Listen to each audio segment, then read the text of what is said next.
اب یہ بڑی قابل غور بات ہے کہ اس نے ڈنڈی کہاں سے ماری. بلا وجہ یہ بریلوی ہونے کا انکار نہیں کرتا, بلا وجہ. اس کے پیچھے بڑے راز ہیں. اور یہ جتنے بھی اس طرح کے ہیں جو کہتے ہیں ہم بریلوی نہیں ہیں, بریلوی نہیں ہیں, تو میں کہتا ہوں تمہیں مانتا کون بریلوی ہے؟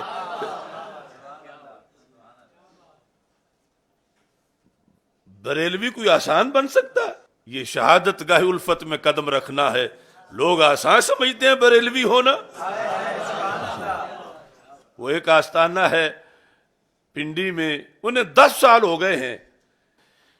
10 سال میں ہر سال ان کو یہ کہنا پڑتا ہے ہمیں بریلوی نہ کہو, ہمیں بریلوی نہ کہو, ہم بریلوی نہیں ہیں, ہم بریلوی نہیں ہیں.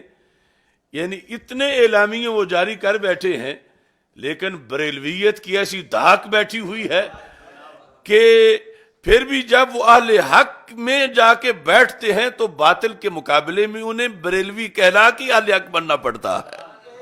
اور ویسے اپنے طور پر ہم انہیں بالکل یقین دلاتے ہیں کہ تم بالکل بریلوی نہیں ہو, چونکہ بریلوی کے لیے جو شرائط ہیں وہ تم میں نہیں پائی جاتی.